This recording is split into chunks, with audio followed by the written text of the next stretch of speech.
सभापति महोदय, राष्ट्रपति जी के अभिभाषण के ऊपर जो प्रस्ताव, धन्यवाद प्रस्ताव की चर्चा चल रही है, मैं और हमारी पार्टी की तरफ से राष्ट्रपति जी को धन्यवाद देना चाहता हूं कि उन्होंने जो अभिभाषण रखा है, जैसा नकवी जी ने स्टार्ट किया वहीं से मैं चाहता हूं कि शेष पारा जो उनका है, लास्ट 58, एक भारत श्रेष्ठ भारत।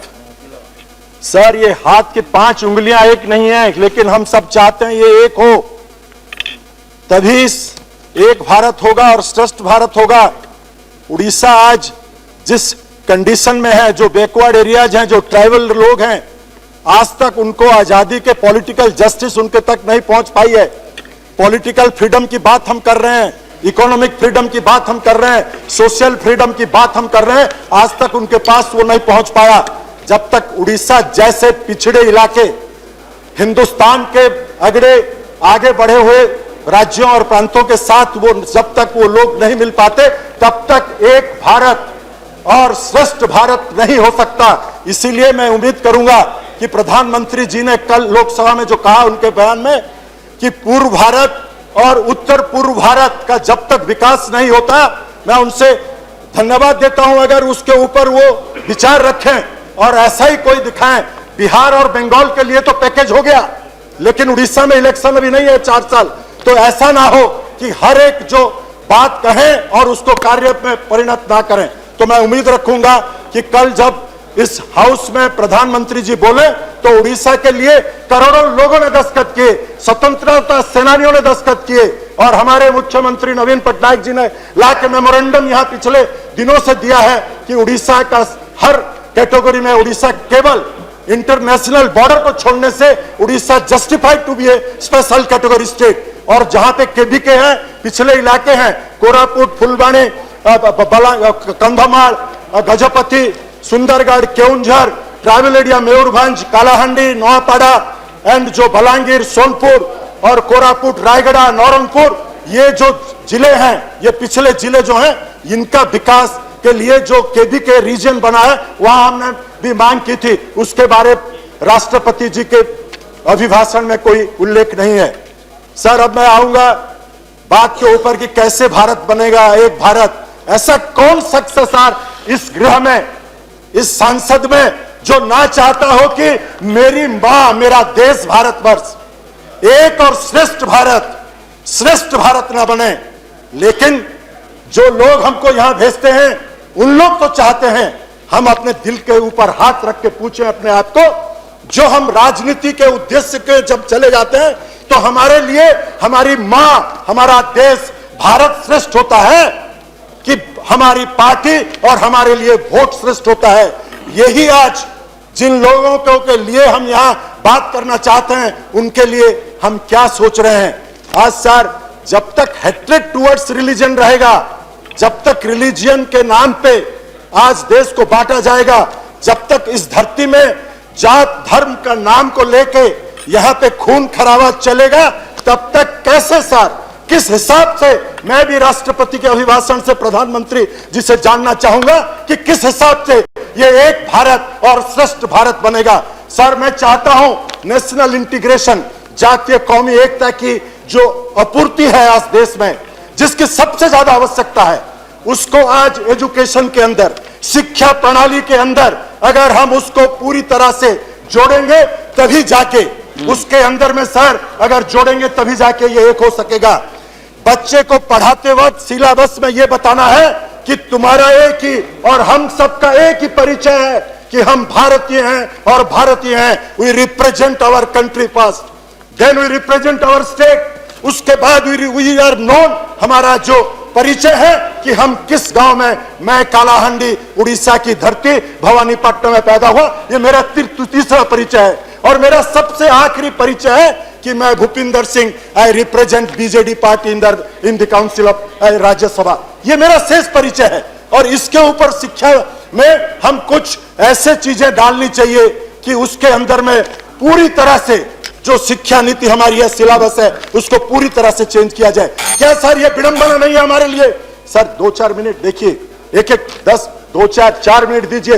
मैं वही बात कर रहा हूं जो अभी तक आलोचना नहीं हुई। नहीं, अच्छा बोल रहे हैं आप, चर्चा नहीं हुई, पर आपका समय पूरा हो गया मेरा है। 4 मिनट सर वो हो गया है सर।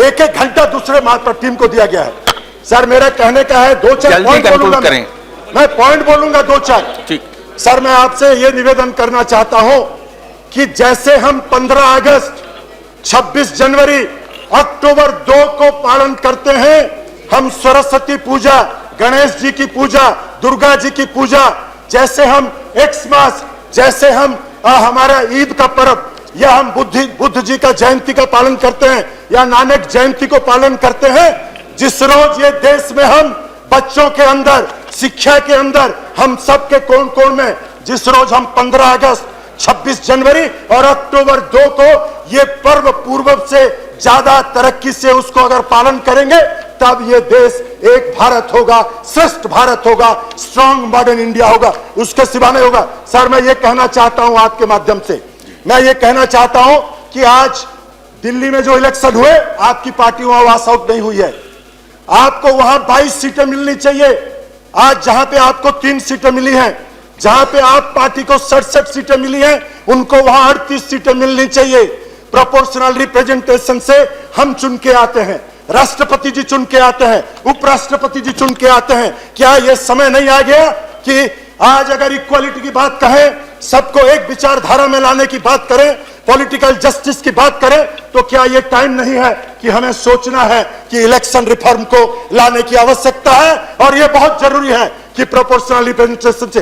सर, लोकसभा के निर्वाचन में भी आपको 52% बीजेपी को जो सीट मिली, अगर ये 52% जो सीट मिली है लोकसभा में, वो अगर आप प्रोपोर्शनल रिप्रेजेंटेशन के हिसाब से जाएं तो 168 सीट आपको मिल रही थी वहां, 168 सीट। आज जो बात कर रहे हैं यहां, सर मैं शेष करना चाहता हूं।